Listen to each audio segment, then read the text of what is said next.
Bismillahirrahmanirrahim. Assalamualaikum warahmatullahi wabarakatuh. Bismillah walhamdulillah wassalatu wassalamu ala rasulillah wa ala alihi wa sahbihi wa man wala amma ba'd. Alhamdulillah rabbil alamin. Teman-teman yang saya hormati, ini adalah pertemuan yang kedua dari silsilah pembelajaran kita terhadap pembelajaran yang dilakukan atau video-video yang dibuat oleh Maulana Syekh Ani Jum'ah. Beliau adalah seorang ulama berasal dari Mesir dan juga beliau pernah menjabat sebagai mufti, dan sekarang beliau adalah seorang ulama yang cukup berpengaruh di Timur Tengah maupun di dunia Islam. Baik, kemarin di pertemuan pertama kita sudah membahas tentang jalan kita menuju Allah Subhanahu wa Ta'ala, yang kemudian di antara jalan kita menuju Allah adalah dengan jalan atau thariqah zikir, mengingat Allah dan fikir, merenungkan Allah dan ciptaan-ciptaannya. Nah, pada pertemuan ini kita akan fokus kepada zikir, yaitu apa itu zikir dan kemudian apa itu urgensi atau pentingnya kita zikir kepada Allah, dan bagaimana seharusnya seorang muslim berzikir setiap harinya, dan juga apa faidah dari zikir itu.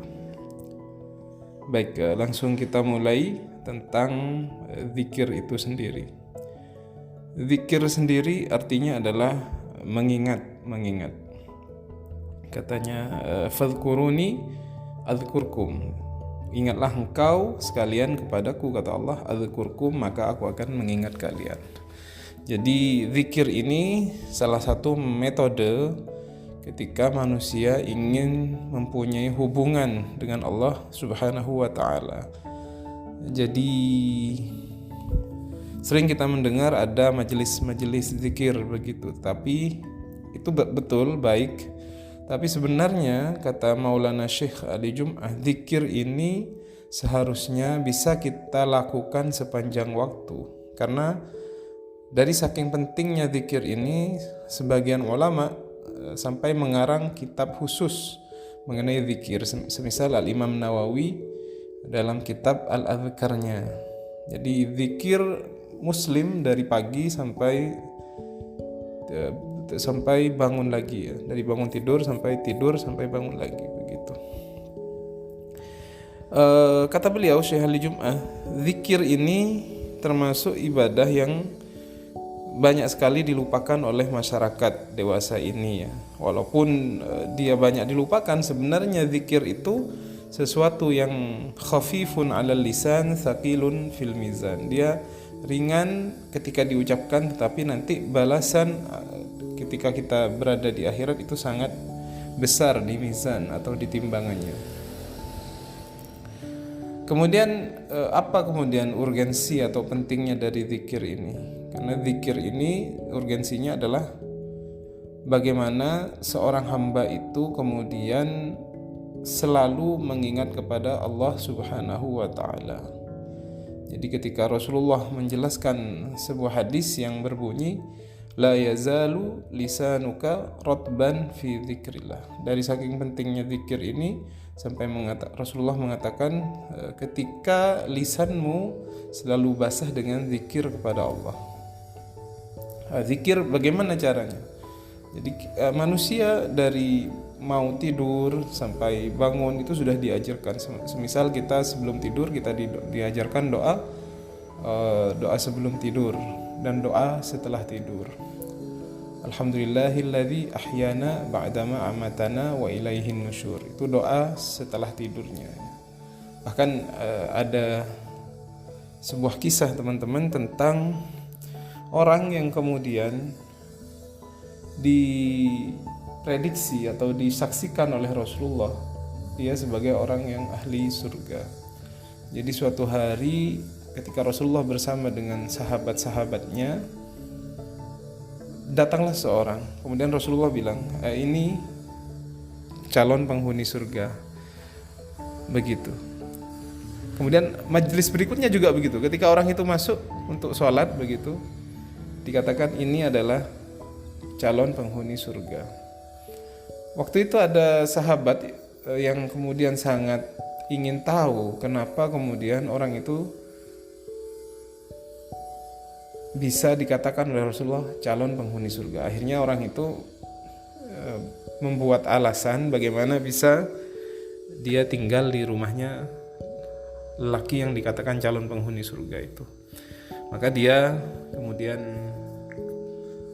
mencari alasan, ketemu sama orang itu dan ngomong, oh saya sekarang sedang ada masalah dengan ayah saya dan saya sekarang tidak bisa masuk ke rumah. Bolehkah saya menginap di rumahmu dalam jangka waktu 3 hari begitu?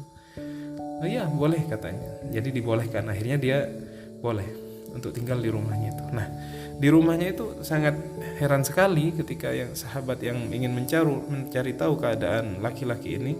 Ketika yang dia lakukan tidak lebih setiap malam kalau sudah habis selesai isya, salat isya di masjid, sudah langsung tidur begitu. Tetapi ketika dia tidur, ketika dia kemudian terbangun, bahasa Jawanya, terbangun, ngelilir begitu, dia kemudian mengucapkan zikir kepada Allah. Setiap dia terbangun dia zikir. Kemudian bangun sebelum subuh, kemudian dia sholat subuh di masjid.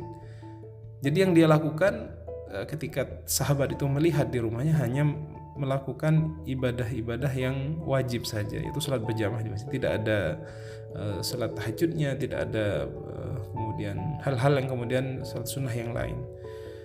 Kemudian ditanya, kenapa engkau kemudian sampai dia mengaku ya di akhir ketika sudah ingin pulang, sebenarnya saya tidak ada masalah dengan ayah saya, cuman saya ingin tahu, kata Rasulullah, engkau ini adalah calon penghuni surga.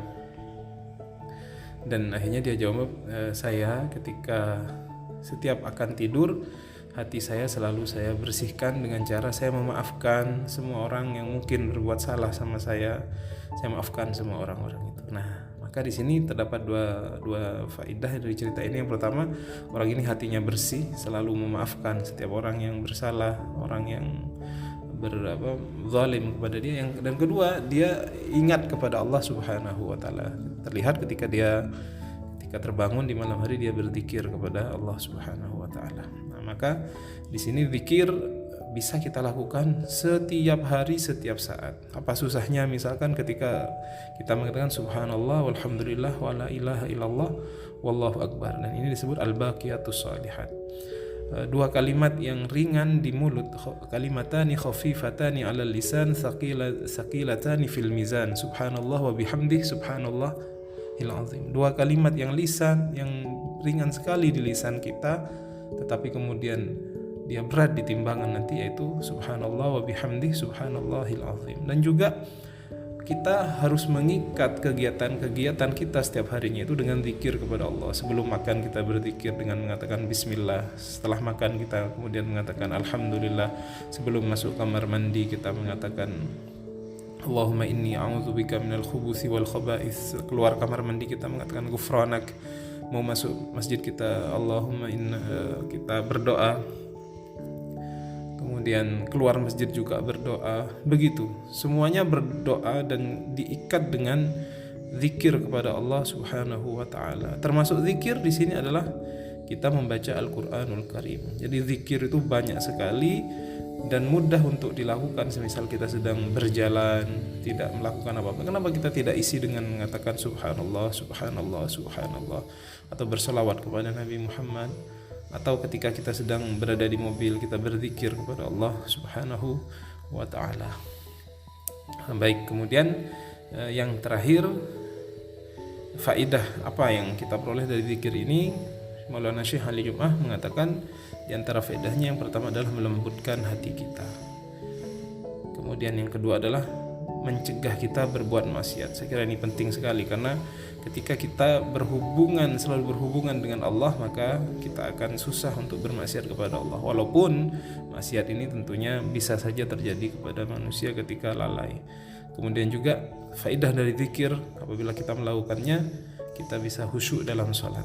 Nah, di akhir kata beliau mendoakan kita dengan kita selalu berzikir kepada Allah ini, semoga kita bisa berpindah dari derajat orang ghafilin, orang yang lalai kepada Allah, kepada zakirin, orang yang selalu mengingat Allah Subhanahu wa taala. Baik, itu yang bisa saya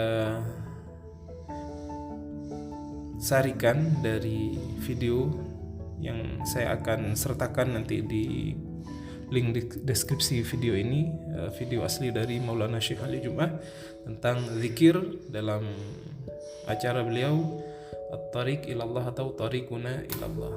Terima kasih atas perhatiannya. Sampai jumpa lagi pada pertemuan berikutnya. Astagfirullahaladzim. Assalamualaikum warahmatullahi wabarakatuh.